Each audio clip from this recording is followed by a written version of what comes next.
Mutia belum datang ya? Kita tunggu ya Mutianya ya.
Ibu mohon maaf, boleh saya lanjut?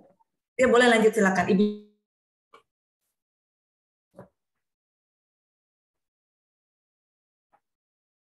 Belum bingung sih.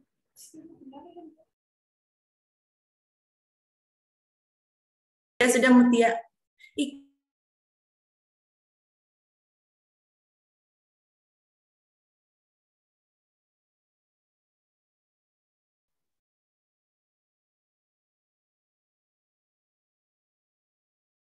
Atau udah?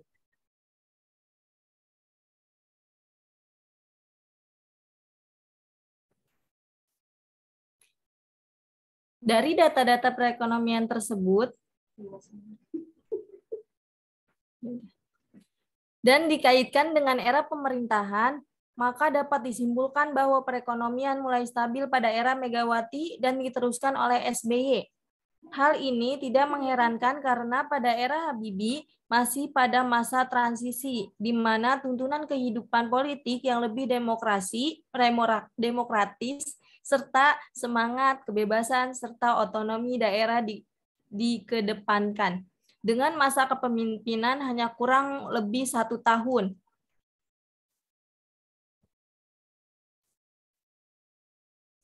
Akan berat membawa perubahan yang signifikan terhadap perekonomian. Yang terlihat adalah nilai rupiah yang mulai menguat terhadap dolar dan pertumbuhan ekonomi yang tidak minus lagi. Pada era Gus Dur, secara politik sebenarnya Gus Dur tidak mendapatkan dukungan penuh dari partai pemenang pemilu. Jadi ketika terjadi perseteruan antara presiden dengan DPR, kondisi ini yang membuat iklim perekonomian menjadi tidak baik, sehingga para investor mulai ragu-ragu. Pada era Megawati, mulai dilakukan lagi langkah-langkah agar investor kembali percaya pada Indonesia. Salah satu langkahnya adalah melanjutkan restrukturisasi perbankan nasional, melakukan privatisasi BUMN.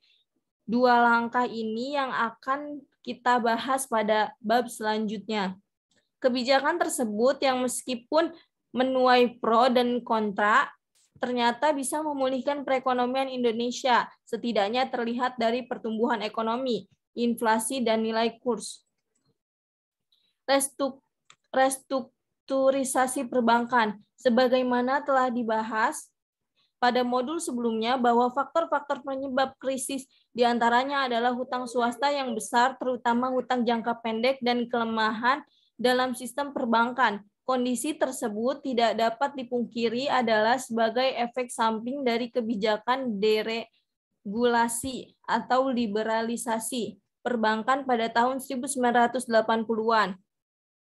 Deregulasi tersebut sebenarnya bertujuan untuk meningkatkan modal masuk atau capital inflow dan meningkat efisien penyaluran kredit untuk meningkatkan perekonomian. Namun kebijakan ini tidak diimbangi dengan pengawasan yang memadai.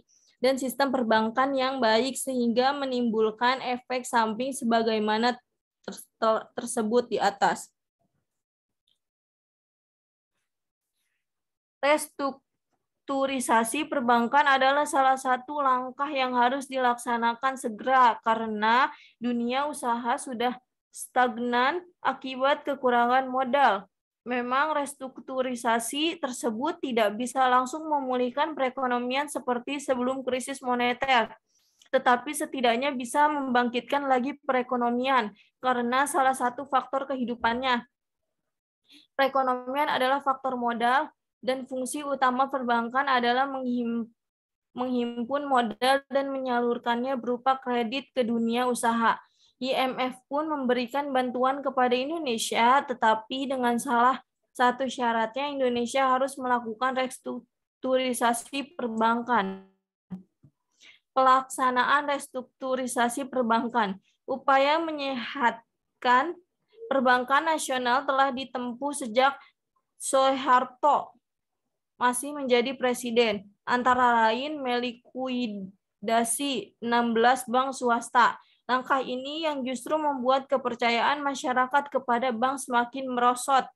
Pada era Habibie, dibentuklah Badan Penyihatan Perbankan Nasional atau BPPN, yang salah satu tugasnya adalah melakukan restrukturisasi perbankan nasional dalam rangka mengatasi krisis ekonomi.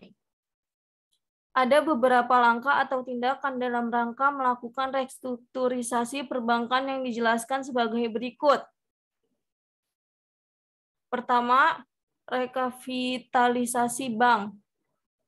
Mengingatkan kondisi permodalan bank sudah demikian parah sebagai akibat dari krisis ekonomi. Sebagaimana telah diuraikan sebelumnya, langkah strategis pertama yang harus dilakukan adalah memperbaiki permodalan tersebut. Kebijakan rekapitalisasi ini disusun dalam suatu paket yang terdiri dari A.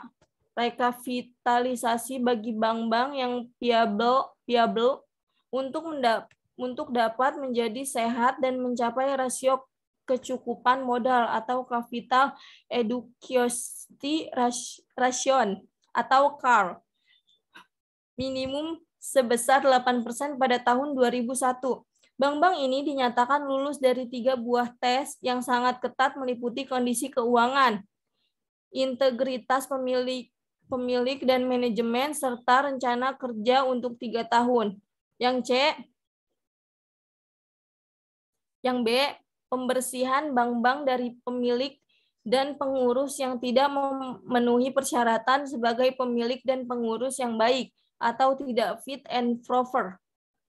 Yang C, penutupan bagi bank-bank yang diperkirakan tidak akan mampu bertahan. Yang D, penyelesaian aset-aset bank-bank yang ditutup.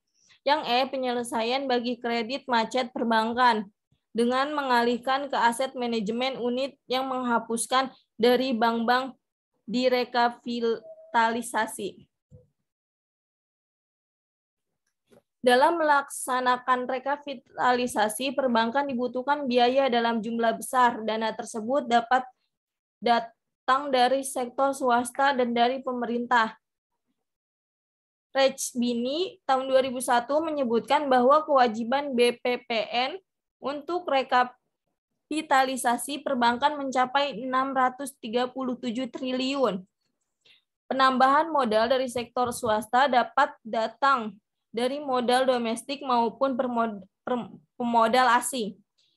Yang paling baik adalah dari pemodal domestik karena kepemilikan bank-bank oleh pihak domestik akan lebih memperkuat ketahanan ekonomi nasional. Namun, akibat krisis ekonomi, hal yang ideal ini sulit dicapai karena sektor swasta nasional sedang mengalami kesulitan likuiditas. Untuk ini, maka peranan investor asing menjadi penting. Dengan masuknya investor asing dalam perbankan nasional, maka kepercayaan luar negeri terhadap perekonomian Indonesia akan meningkat. 2. Restrukturisasi kredit. Aspek ini sangat menentukan keberhasilan program rekapitalisasi perbankan dan program penyehatan ekonomi secara keseluruhan.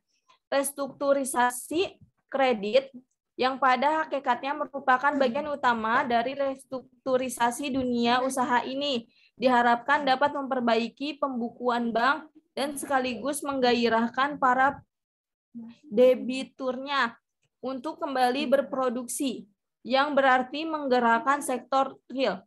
Yang ketiga, pengembangan infrastruktur perbankan.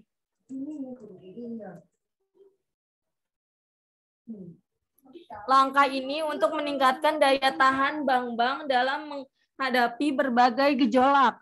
Salah satu sarana yang disiapkan adalah pendirian lembaga penjamin simpanan yang akan menggantikan program pinjaman pemerintah. Sarana lain adalah pengembangan bank syariah yang pada dirinya dapat diharapkan mempunyai daya tahan yang lebih baik menghadapi masalah-masalah krisis, dan dengan demikian dapat memperkuat sistem perbankan secara keseluruhan. Khusus mengenai bank syariah, perlu dikemukakan bahwa pengalaman selama krisis ekonomi ini memberikan suatu pelajaran berharga bagi kita. Bahkan prinsip risk sharing atau berbagi resiko atau profit and loss sharing atau bagi hasil sebagaimana yang terdapat pada sistem bank berdasarkan prinsip syariah merupakan suatu prinsip yang dapat berperan meningkatkan ketahanan satuan-satuan ekonomi. Dalam hal ini, prinsip bagi hasil atau berbagi risiko antara pemilik dana dan pengguna dana sudah diperjanjikan secara jelas dari awal, sehingga jika terjadi kesulitan usaha karena krisis ekonomi, misalnya, maka resiko kesulitan usaha tersebut otomatis ditanggung bersama oleh pemilik dana dan pengguna dana. Dengan demikian, kesulitan ekonomi akan relatif lebih ringan terasa oleh perorangan dan badan usaha secara individual, sehingga kebangkitan kembali ekonomi dapat diharapkan berlangsung lebih cepat. 4. Penyempurnaan pelaksanaan fungsi pengawasan bank. Kebijakan ini berupa mengutamakan penegakan aturan atau law enforcement, dan dengan meningkatkan frekuensi pemeriksaan bank yang difokuskan pada risiko yang dihadapi oleh setiap bank. Keempat, aspek dalam rangka. Capek kayaknya. Mutia puasa nggak? Puasa, Bu. Waduh, kasihan nih. Gelita mana Gelita? Coba Gelita bantuin Gelita. Gelita mana Gelita? Gelita puasa nggak? Gelita? Gelita Noveliana? Kemana nih? Gelita. Ini Gelita ada tapi mana Gelita? Gelita mana nih Gelita? Gelita Islam Kristen, Kak Mutia. Mutia? Gelita Islam atau Kristen Gelita? Kristen, Bu. Nah, bantuin. Gelita mana Gelita? Ibu mohon maaf, Ibu mute. Oh, Ibu mute. Tinggal dibuka aja, Kak. Gelita. Ibu buka ya.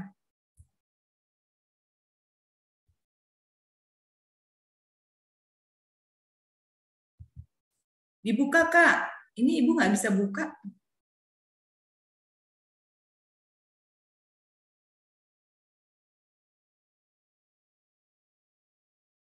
Gelita masih di mute, Gelita. Dibuka, Gelita. Ibu mohon maaf, masih sama Bu, tidak bisa. Coba mungkin dibantu Mutia agar Gelita nggak di mute. Ini Ibu sudah jadikan Gelita bicara.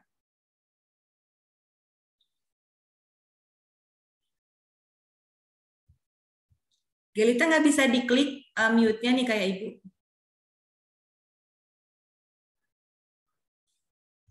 Gelita dibuka mute-nya.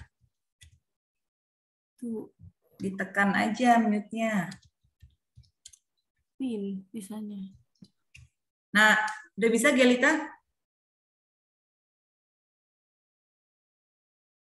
Sudah Bu, tetap tidak bisa. Oh, kenapa ya?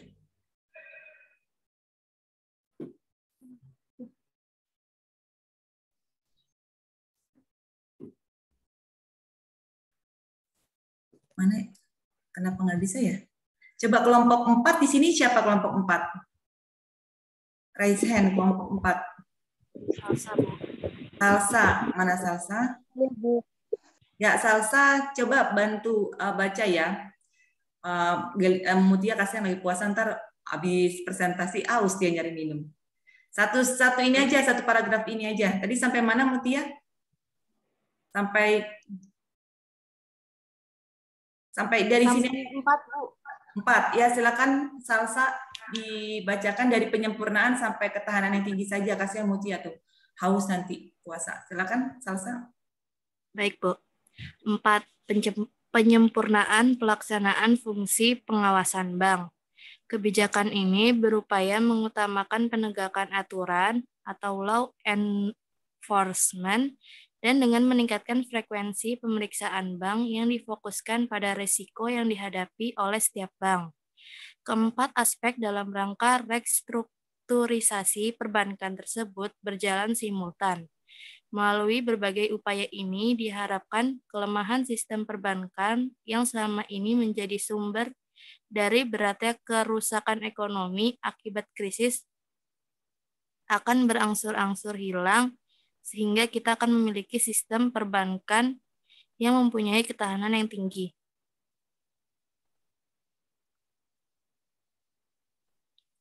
Tantangan perekonomian di era Presiden Jokowi.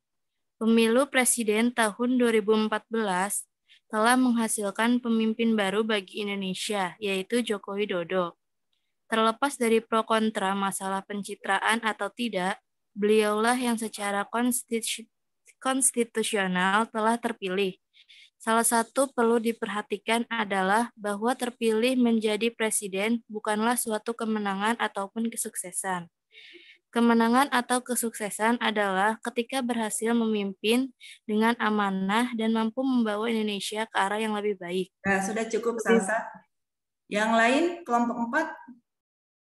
Selain Salsa siapa Salsa? Bu. Ya? Aas Nur. Ya, silakan Aas dilanjut. Lebih baik tentu saja dari berbagai aspek, termasuk aspek ekonomi. Terdapat beberapa tantangan perekonomian Indonesia era sekarang ini. Tambunan 2015 menjelaskan paling tidak ada 4 hal pokok yang menjadi tantangan pemerintahan Jokowi, yaitu yang pertama pengurangan subsidi energi, yang kedua tuntutan kenaikan upah buruh, kesejahteraan buruh, ketiga pertumbuhan kesempatan kerja, keempat pembangunan sektor pertanian, kelima pengurangan hutang luar negeri.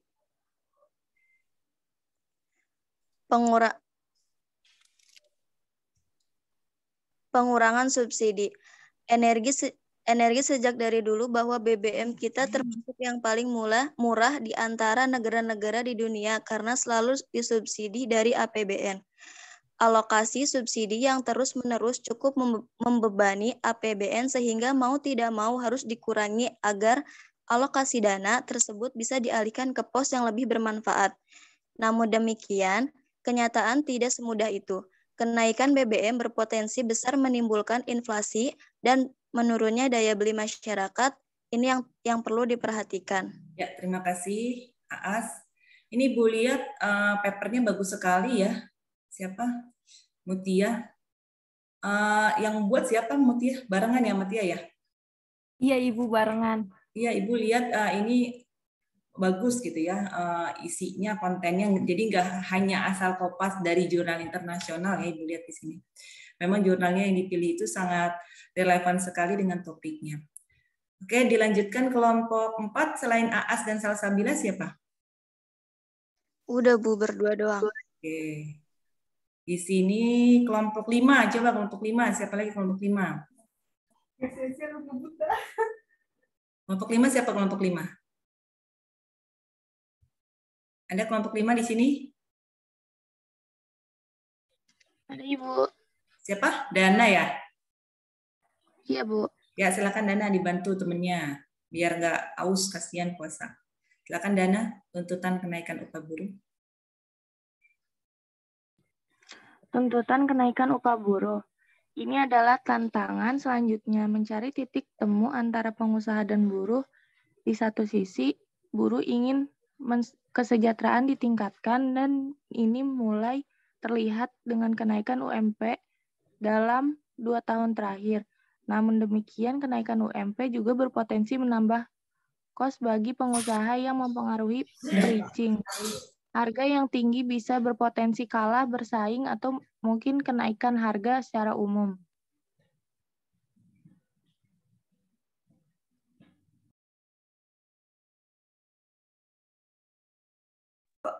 Silakan Kak, suaranya mana nih Kak? Udah Bu. Ya lanjut, ini satu lagi kayaknya deh. Silakan. Pertumbuhan kesempatan kerja. Dari data BPS disebutkan bahwa angkatan kerja Indonesia terus mengalami peningkatan. Jika hal ini tidak segera diimbangi dengan lapangan kerja baru, maka akan menjadi permasalahan sendiri bagi perekonomian, bahkan bisa menjadi masalah sosial. Setidaknya ada beberapa isu terkait pertumbuhan kesempatan kerja ini, antara lain, 1. Pertumbuhan ekonomi yang tinggi belum tentu menciptakan lapangan pekerjaan baru. 2. Penyebaran kesempatan kerja menurut sektor ekonomi. 3. Penyebaran kesempatan kerja menurut wilayah atau provinsi.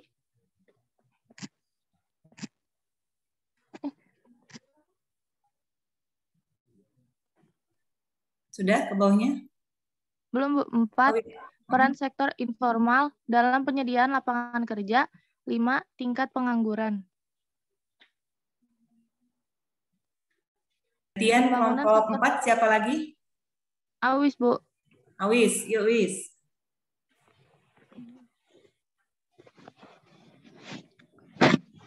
Pembangunan sektor pertanian. Dulu negara Indonesia adalah negara agraris, namun dalam perkembangan terakhir, sektor pertanian seakan-akan dianaktirikan karena menyumbang PBD yang sedikit.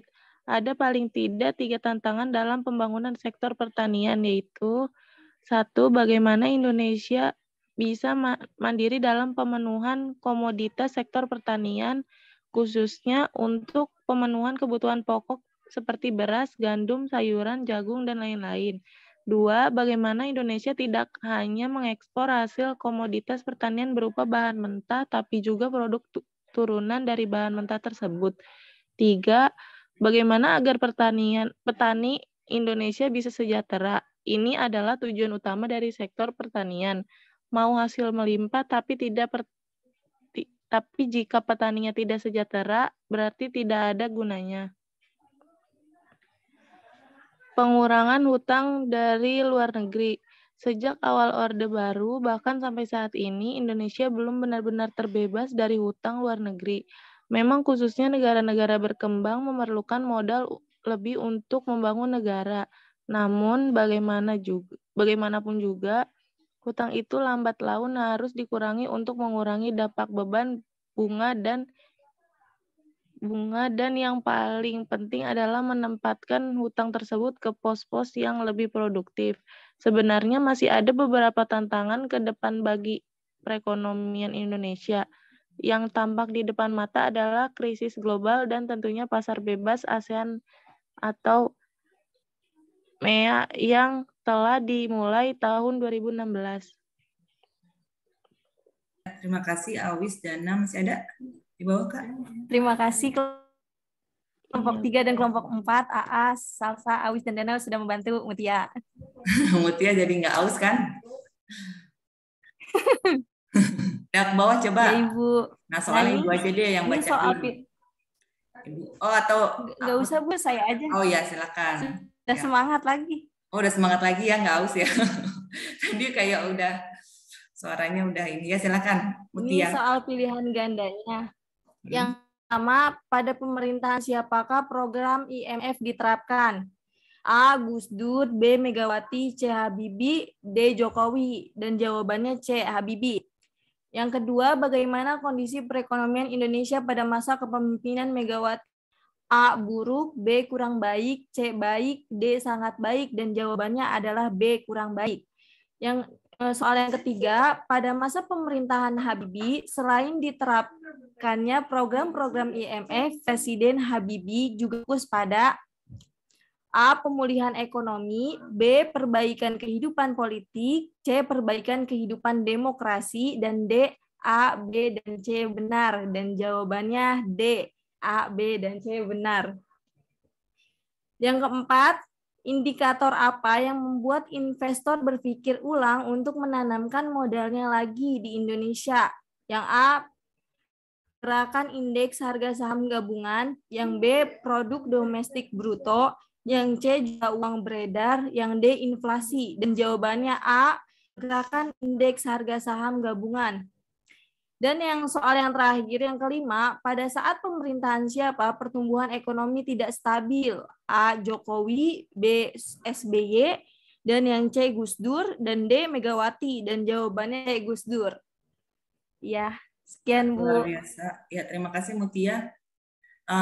Ini memang walaupun tugasnya sama ya, kemarin Ibu ngajar kelas D120 dan ini kelas D5, ini kelas D2, ini Ibu bandingkan paper yang paling bagus ini ya. Jadi ini memang membandingkan antara presiden-presiden tentang perekonomian Indonesia dan soalnya dibuat oleh siapa Kak? Barengan? Maksudnya yang mencari jurnalnya dibagi-bagi atau berdua ngerjainnya? Yang nyari jurnalnya siapa? Yang menerjemahkan? Yang bikin case study-nya? Atau buat penjelasan pilihan ganda itu? Gimana pembagiannya kamu Tia? Bareng-bareng Bu semuanya. Oh iya bareng-bareng. Oke. Berarti bareng-bareng ngerjainnya ya. Oke, terima kasih Mutia. Walaupun masih puasa tetap semangat ya. Lanjut, kalau Ibu kasih apresiasi ya dari awal Ibu tadi sudah mengungkapkan bahwa kelompok ini tuh dominannya menurut Ibu papernya ya. Karena Ibu lihat karena kemarin Ibu baru mendengarkan juga kelompok 3 ya. Kelompok 3 presentasi sama topiknya. Cuman alurnya itu jadi para mahasiswa ketika misalnya membuat proposal PKM atau membuat tugas dari dosen, Ibu sih nggak ke arah alur sih. Intinya tugas ini tuh agar mahasiswa bisa mencari jurnal gitu ya, jurnal internasional yang bisa dijadikan referensi kalau misalnya buat skripsi dan lain-lain. Tapi ketika nanti para mahasiswa membuat suatu pendahuluan terutama di proposal PKM atau di skripsi, itu alurnya harusnya ada alurnya kayak tadi nih kan ada alur presiden ini, periode ini bagus nih menurut Ibu alurnya. Jadi kebanyakan mahasiswa itu bikin paper itu nggak apa-apa sih, kopas boleh. Tapi kalau bisa yang umum dulu, Indonesia, lalu misalnya bisa dunia dulu, Indonesia. Kayak contoh gini, kita mau membahas suatu wilayah di Indonesia. Kita ngejelasinnya itu nggak boleh. Desa, internasional, nasional, lalu kota, kabupaten, itu nggak boleh kalau di suatu skripsi atau proposal atau suatu tugas ya. Kalau bisa dulu tuh para mahasiswa jelasin internasional dulu nih, kayak gimana kondisi perekonomian Indonesianya. Lalu nasional, perekonomian Indonesia gimana. Boleh kopas, tapi ada alurnya kayak kelompok ini nih bagus nih. Mutia dan Tia. Dari internasional, nasional, lalu apalagi nih? Nasional, internasional, nasional, kota ya, kota, kabupaten, lalu kecamatan, desa, gitu ya. Ada desa, RW, RT, baru rumah warga. Nah, jadi ada alurnya. Nanti kalau nyusun pendahuluan di skripsi ya. Karena Ibu kemarin Ibu jadi pembimbing PKM tuh para mahasiswa bikin studi pendahuluan baik di proposal maupun di artikel ilmiah tuh harus memperhatikan alurnya ya. Oke, silakan kelompok 4 bertanya kepada kelompok 3. Berarti Mutia semua nih yang jawabnya. Ya, silakan kelompok. Nah, kalau bertanya itu bukan tugas kelompok ya, tapi tugas individu. Nah, jadi nanti minggu depan kelompok 4 presentasi, berarti kelompok 5 yang bertanya. Jadi semuanya aktif di perkuliahan, semuanya ada tugas individu berupa bertanya. Tapi nggak nanya juga nggak apa-apa. Cuma kalau nggak nanya kan nanti nggak ada nilai individunya ya. Tapi sekarang tidak ada tugas individu, hanya untuk tugas individunya itu bertanya saja. Silakan kelompok 4 ada yang mau bertanya atau tidak? Aas, kayaknya Aas mau duluan, silakan Aas. Iya Bu. Ya. Mutia. Ya, Mutia, silakan ya, ditulis. Ya. Pertanyaannya, jelaskan masalah yang menjadi tantangan perekonomian Indonesia di masa yang akan datang. Terima kasih.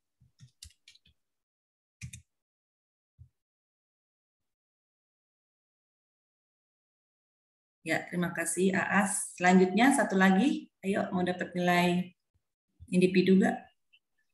Salsa, Bu. Ya. Kenapa kondisi perekonomian Indonesia pada masa Megawati itu dikatakan masih kurang baik?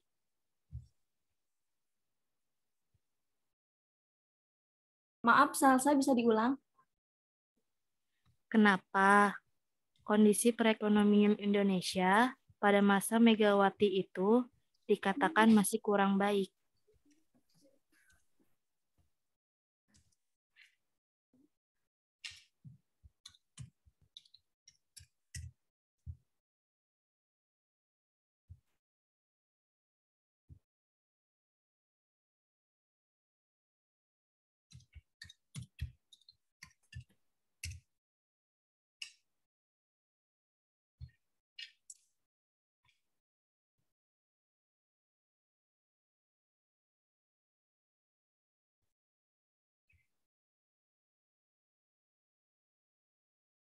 Ya, nanti sambil nunggu Mutia cari ya, kita dengarkan.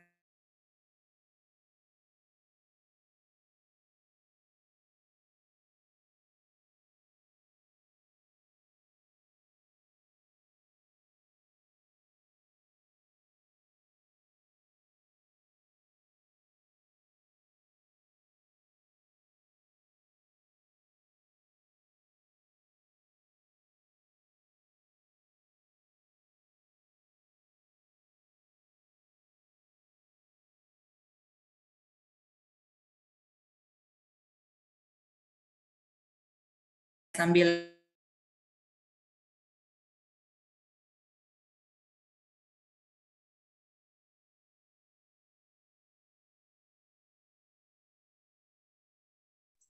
Ibu maaf masih di mute. Oh iya, para mahasiswa kalau Ya, Ibu. Ya, Siva Nurul, jika para mahasiswa tentang perekonomian Indonesia itu harus banyak-banyak baca berita. Dalam APBN 2022, pemerintah telah mengesahkan anggaran belanja yang disertai dengan target capaian ekonomi tahun 2022 dengan pertumbuhan sebesar 5,2%. Kita lihat pertumbuhan PDB terlebih dahulu. Dari angka ini kita bisa melihat perjalanan jatuh bangun perekonomian Indonesia dihajar pandemi, masuk ke resesi pada tahun 2020, lalu perlahan mulai pulih hingga mencapai pertumbuhan 7% secara tahunan. Namun ekonomi kita kembali turun ke 3,5% karena adanya PPKM saat varian Delta merajalela. Percepatan laju vaksinasi kemudian membuat perekonomian kita tetap berada di jalur atau tren yang positif. Dari prediksi pada tahun 2022 nanti, ekonomi kita akan tumbuh di level 5,2%. Baik, yang tak kalah pentingnya selanjutnya adalah inflasi atau daya beli masyarakat ya, yang harus terkendali. Inflasi pada tahun 2022 ditargetkan ada di level 3% dengan harapan terus terjadi kenaikan permintaan. Kompetisi negara-negara untuk keluar dari tingginya tingkat kemiskinan ekstrim juga dihadapi Indonesia. Pandemi membuat tingkat kemiskinan kita terus meningkat. Pemerintah menargetkan pada tahun 2022 nanti kita bisa keluar dari jerat double digit angka kemiskinan di level 8,5 hingga 9%. Dan berikutnya kita saksikan, ini dia 5 provinsi termiskin di Indonesia dengan angka kemiskinan tertinggi yang dipimpin oleh Jawa Timur, kemudian disusul Jawa Barat, Jawa Tengah, Sumatera Utara, dan Nusa Tenggara Timur, NTT. Ya, lalu tantangan apa yang akan dihadapi oleh perekonomian Indonesia baik secara global maupun internal? Kita awali dari global, kita lihat berikut ini. Yang pertama tentunya Bank Sentral Amerika Serikat, The Fed, yang mengisyaratkan melakukan beberapa pengetatan ekonomi. Tapering off, pengurangan stimulus ekonomi dengan pengurangan program pembelian aset sampai 120 miliar dolar, dan berakhir di bulan Juni 2022, ini akan menjadi salah satu tantangan besar tidak hanya bagi dunia, tapi juga bagi Indonesia. Langkah ini dinilai dapat membawa dampak volatilitas pasar, gejolak terhadap pasar keuangan, termasuk mata uang negara berkembang. Selanjutnya, kita tengok Tiongkok. Selain di Amerika Serikat, skandal raksasa properti Tiongkok Evergrande juga membuat perekonomian negeri tirai bambu melambat. Tiongkok sebagai salah satu mitra dagang terbesar Indonesia diprediksi akan mengalami perlambatan ekonomi menjadi 2% dari kisaran 4-5% saat ini. Perlambatan ini akan membawa domino efek sampai ke Jepang, Korea Selatan, negara-negara Asia hingga negara-negara Eropa yang mengekspor barangnya ke Tiongkok. Selanjutnya, dari Eropa, langkah penguncian wilayah di Eropa karena adanya varian Omicron membawa dampak pada perekonomian. Gejolak ekonomi di Eropa terlihat saat Austria melakukan karantina wilayah, disusul ledakan kasus COVID-19 di Jerman, negara ekonomi terbesar di benua tersebut. Lalu bagaimana dengan tantangan internal yang akan dihadapi oleh perekonomian Indonesia? Kita lihat ya, dari mikroekonomi, perekonomian dalam negeri yang tengah tumbuh tak lepas dari berbagai tantangan. Arus digitalisasi di sektor keuangan nyata adanya. Kemudahan mendapatkan pendanaan kerap membuat masyarakat tertipu hingga terjerat pinjol ilegal. Hingga November 2021, Satgas Waspada Investasi OJK telah memblokir sebanyak 3.631 pinjol ilegal. Dengan maraknya kemudahan peminjaman uang ini, praktik penagihan dan pencurian data kian meresahkan. Berbagai pengaduan masuk ke OJK, diantaranya pencairan yang tanpa persetujuan, ancaman penyebaran data pribadi, intimidasi dan teror terhadap kontak di handphone, penagihan dengan kata kasar, bahkan sampai pelecehan seksual. Jadi semoga literasi keuangan 2022 semakin baik ya, jangan sampai rakyat tertipu dan terjerat lintah darat. Baik, kita tinggalkan keresahan terkait pinjol. Pada 2022 ini akan menjadi tahun kebangkitan bagi pariwisata Indonesia. Pariwisata Indonesia sempat mengalami fase paling buruk akibat pandemi. Kita lihat penurunan jumlah wisatawan terjadi sangat drastis pada tahun 2020 yang hanya tercatat sebesar 4 juta kunjungan. Sementara pada 2019 jumlah kunjungan kita mencapai